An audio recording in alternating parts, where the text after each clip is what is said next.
Yeah. Sasa pande yangu mimi nikiulizwa the best leader ni mtu mgani. Kitu ya kwanza lazima kuwe na macho, haiwezi kuwa kipofu alafu akuwe leader. Nikisema lazima kuwe na macho, lazima kuwe na view moja. Na mimi mwenye nachagua the best leader, si ndio? Kama either niko choosers ama niko kwa makers. Lazima kuwe na view moja na mimi. Huo ndio obvious atakuwa the best leader. Huwezi kuwa una macho na unataka kutulead, utatupeleka kwa shimo.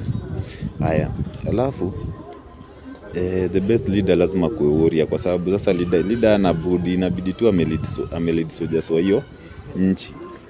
Juu ataitwa amri jeshi mkuu, si ndio? Kumaanisha yeye sasa ndio atakuwa akitoa orders kwa wanajeshi wafuate, either anapenda mapendi. So kama pia si warrior, hakuna vile atakuwa leader. Hakuna vile atakuwa leader juu utawezaje kudeal na wanajeshi wako. Na the best warrior of course akona nothing to lose.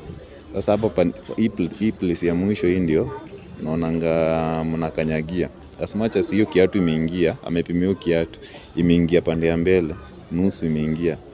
So hiyo ni part ya nothing to lose. Yenye kila mtu anadhani ingia yako nayo, hati yako na nothing to lose. Sasa hii part ya nyuma ndio inakuwa ngumu. Hapa kisigino kuingia inasema pia kuna everything to gain.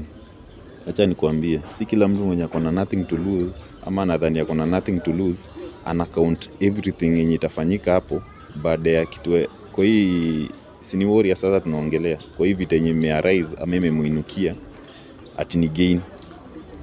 Unajua count everything kama gain inamaanisha whether uta lose hiyo vita yenye imekuinukia ama umeinuka dhidi ya mtu fulani, whether uta lose hiyo vita ama mshindwe.